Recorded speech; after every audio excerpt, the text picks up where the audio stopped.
idea. Resilient, highly contagious. Once an idea has taken hold of the brain, it's almost impossible to eradicate. An idea that is fully formed, fully understood, that sticks. Right in there somewhere. A seed is planted.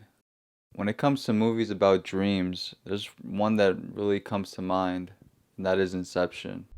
I know how to search your mind and find your secrets. I know the tricks, and I can teach them to you so that even when you're asleep, your defense is never down. Was Christopher Nolan the first director to come up with the concept of dreams within dreams and showing them on film? We're going to be talking about the short film Meshes of the Afternoon and why it comes in comparison to one of my favorite films of all time, and that is Inception. I know about Satoshi Kon's one of the great animators and great film directors. I know about his film Paprika and what influences that had on Inception, but I think Meshes of the Afternoon falls better in terms of tone when it comes to comparing Inception and a short film like Meshes of the Afternoon. Known as an experimental short from 1943, Maya Deren acts, directs, and writes in this classic short.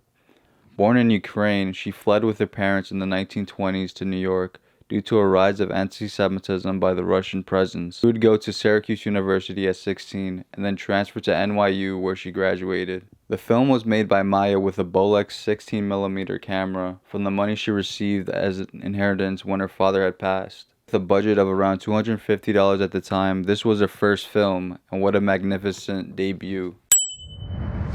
Coming up with a synopsis for this film is really difficult because it doesn't follow the standard, stereotypical narrative structure. It is not at all conventional in any way. At its most basic level, I could tell you that this movie is about a woman that stumbles upon a house and goes in it and falls asleep and dreams. What happens when those dreams start to compound on top of one another? One of the best elements in this short film is the use of shadows. The use of shadows creates a great visual metaphor for the main character. As the character starts to dream more and more, she becomes lost in her cycle, until she cannot distinguish her true self from her shadow. Never recreate places from your memory. Always imagine new places. You gotta draw from stuff you know, right? Only use details, a street lamp or a phone booth, never entire areas. Why not? Because building a dream from your memory is the easiest way to lose your grasp on what's real and what is a dream. Layers upon layers of dreams in this film made it so unique for its time since it created a non-standard story structure similar to that of Nolan's. Nolan tells his story in Inception with levels of dreams as the characters delve deeper and deeper into Fisher's mind. It's the same for Maya. Instead, she has become trapped within herself as she continues to chase after this masked figure. Slow motion in the film is very similar to that of Inception. The use of slow motion feels very dreamlike, and I couldn't help but remember the dunking scene in the beginning of Inception. Maya moves very slowly as we see as she's getting dragged away from her sense of reality. The iconic set piece in Inception with the swirling hallway has similar parallels to Maya when she sways from side to side on the staircase. The camera does a 360-degree rotation, giving us a similar feeling.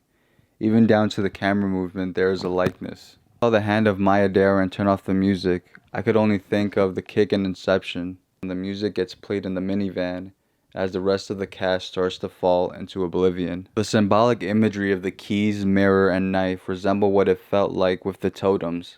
The visual motifs and meshes are used as a narrative link, such as the knife being the answer and the key to escape. As Maya finally awakens to her partner, we are given a false sense of hope. We think everything is alright. It was all but a dream. Only moments later, once she has pierced through her final dream, do we then realize that Maya had gone overboard. She had pierced herself. Maya's ending is much less hopeful compared to Nolan's.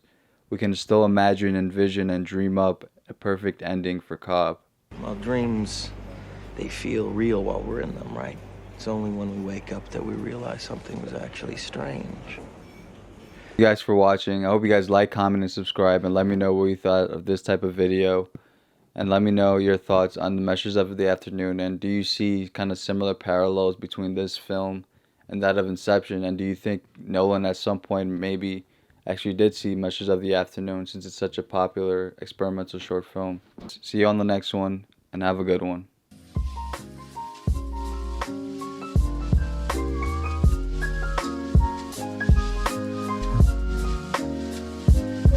Go!